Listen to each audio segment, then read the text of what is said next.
Ang Vatican kung saan ang ibig nating sabihin ay ang namumunong katawan ng simbahang Katoliko na binubuo ng Papa at Roman Curia kaysa sa mixtape ng hip-hop group na Natus ay may higit na kapangyarihan at impluwensya kaysa sa pakiramdam ng maraming tao.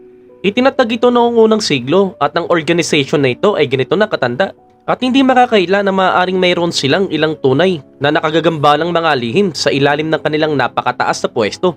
Kaya naman narito ang ilan sa mga pinakatinatagong lihim ng Vatican na hindi nila pinaalam sa mga tao. Bago tayo magsimula kapatid, shoutout nga pala sa mga kaibigan nating patuloy na sumusuporta at nanonood. Inspirasyon kayo sa amin kaya naman patuloy kaming gumagawa ng mga nakamamanghang video. Kaya naman wag na nating patagalin pa. Simulan na natin.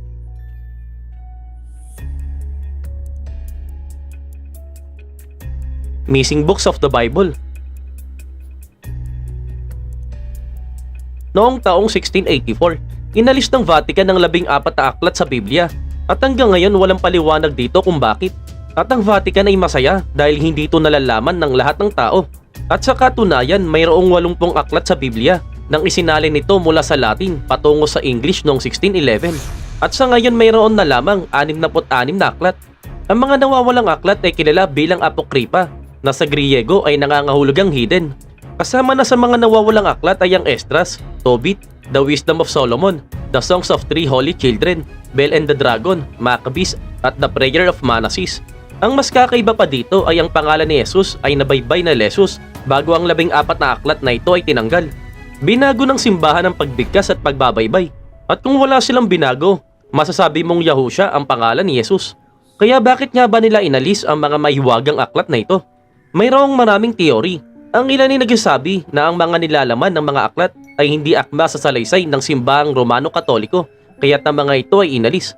Naniniwala din ng ilan na ginawa nilang masyadong mahaba at masyadong nakakalito ang Bible, kaya naman inisip nila na alisin na lang ang mga ito. Subalit wala talagang tunay na sagot. Wala sa mga libro ang particular na kasuklam-suklam at tila wala silang kasamang anumang mga lihim. Subalit sa anumang kadahilanan, pinili ng simbahang Katoliko na tanggalin sila sa Bible upang ang salta ng Diyos ang kanila lamang na maipakita.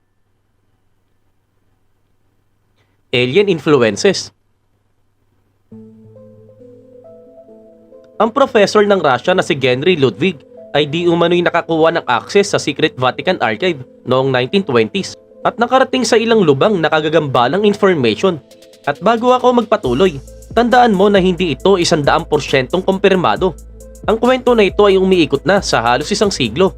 Subalit wala talaga kaming ebidensya na si Ludwig ay nasa loob ng Secret Archive. Ayon sa mga kwento, pinahintulutan si Ludwig sa mga archive kung saan natuklasan niya ang mahigit 53 miles o 85 kilometer na mga shelving at 35,000 volume ng mga catalogs. Nakakita din siya dito ng mga dokumento mula sa mahigit 12 siglo ng kasaysayan ng Europa.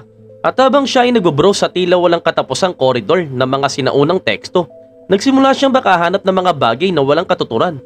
May mga papel na tumatalakay kung paano na-impluwensya ng mga aliens ang lahat ng pinakasinaunang sibilisasyon sa mundo. Mula sa mga Egyptian hanggang sa mga Mayan. Nakakita rin umano siya ng makasaysayang talaan ng mga nuclear-style weapon na ginamit noong unang siglo. Ipinaliwanag ng isang teksto kung paano natunaw ang mga pader ng Babylonia sa pamamagitan ng sandata na naglalabas ng napakapangit na temperatura. Ang professor na ito ay hindi nakaalis sa Vatican, dala ang mga documents na ito. Kaya naman maliban sa kanya, wala nang sino man na nakakita sa dokumento. Gayunpaman kagilo-gilo na ang information tungkol sa mga alien na bumibisita sa sinaunang lipunan at pagtulong sa kanila na umunlad ay umaangkop sa kanilang ebolusyon ng lipunan. Noong ika-4 na milenyo BC, ang mga Sumerian ay nagpunta mula sa isang grupo na mga primitive na mga ngaso hanggang sa pagtatayo ng pader, paglalatig ng mga kanal ng patubig at pagbuo ng isang sistema ng pagsulat. Maaaring napakahusay na tinuturuan sila ng mga alien at alam ito ng Vatican sa lahat ng oras.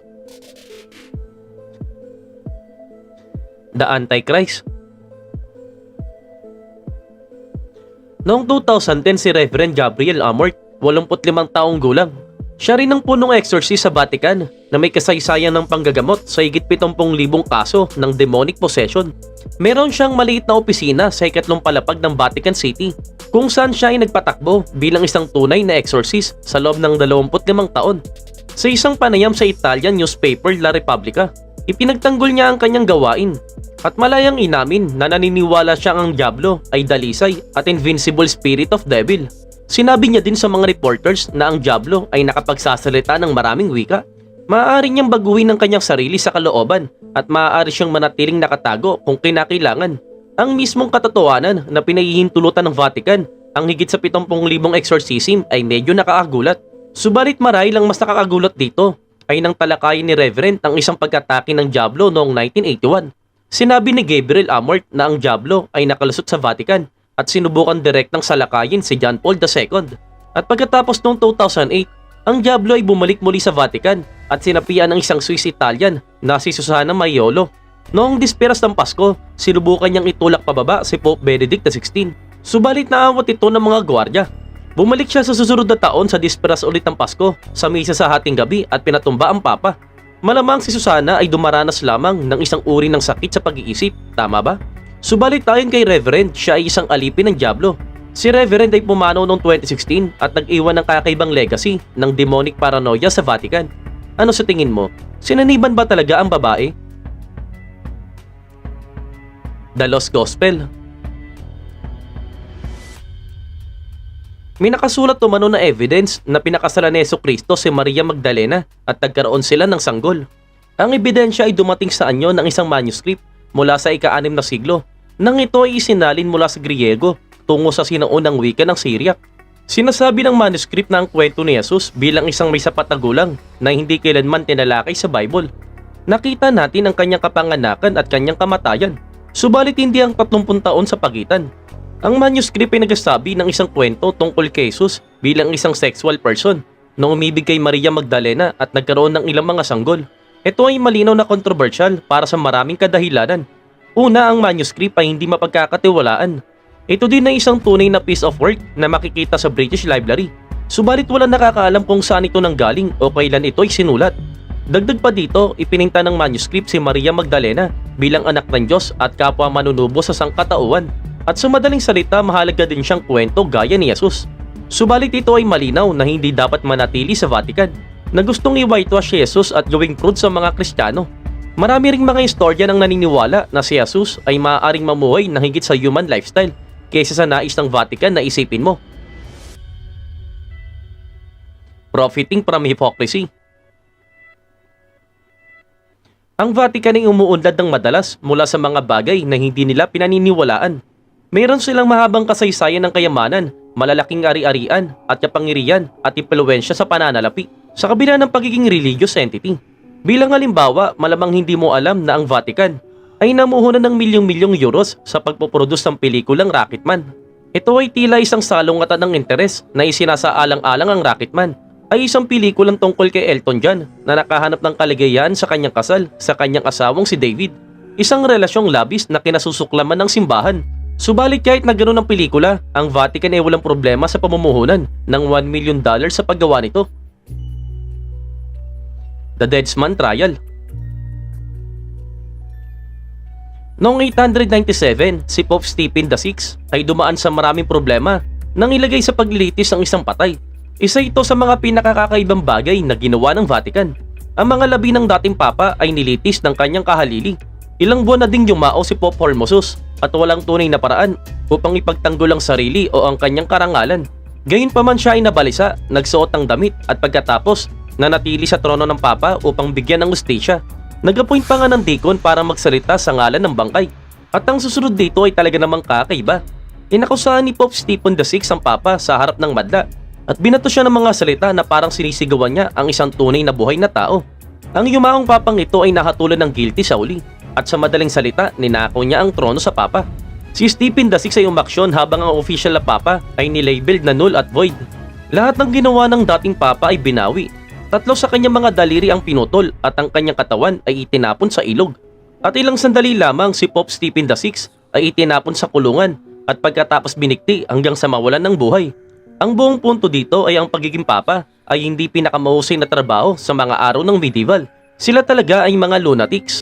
Ito ay higit na pampolitika kaysa sa religion at karamihan sa kanila ay namatay ng bata pa. Ang pumalit kay Stephen VI na si Romanus ay tumagal lamang ng 72 araw bago pinatay. Ang kanyang kahalili naman na si Theodore II ay hindi tumagal ng 2 linggo. Sino ang nakakaalam na ang kapapahan ay puno ng high-octane na drama at karahasan? The highest crime rate. May isang bagay tungkol sa Vatican City na hindi nila ina-advertise sa mga turista. At ito ay mayroon silang isa sa pinakamataas na rate ng krimen sa mundo. Ipinapakita ng statistic na ang Vatican City ay mayroong isa hanggang 1.5 na krimen ang ginawa ng mga tao sa bawat taon. Nangangahulugan ba yon na ikaw ay nanakawan at kikitilin kapag ikaw ay bumisita dito? Hindi naman siguro. Ang Vatican City ay isa sa pinakamataas na rate ng krimen sa mundo per capita. At sa totoo lang, hindi ito isang malaking sorpresa dahil sila ang pinakamaliit na bansa sa mundo sa laki at populasyon. Mayroong humigit kumulang 1,000 katao ang naninirahan dito at karamihan dito ay madre at pare. Subalit hindi sila ang gumagawa ng krimen. Mayroong 18 million tourist na naglalakbay bawat taon sa Vatican at karamihan sa kanila ay kriminal. Kapag binilang mo ang mga mandurukot at shoplifter laban sa mga aktwal na tao ng Vatican, ang krimen ay tataas. Kahit na sila ang isa sa pinaka-worst crime rate sa Europa, ito ay dahil lamang sa pagiging sentro ng religious pilgrims. Paraiso din ito sa mga maliliit na kriminal na gustong nakawin ng iyong pitaka. Ilan lamang to sa mga tinatagong sikreto ng Vatican at hindi pinaalam sa ibang mga tao. Na mga kabas sa ating video, ipaalam mo naman sa amin sa komento. At bago tayo magtapos kapatid, be sure na mag-subscribe at i-hit ang notification bell sa ating channel para naman lagi kang updated sa mga bago nating content.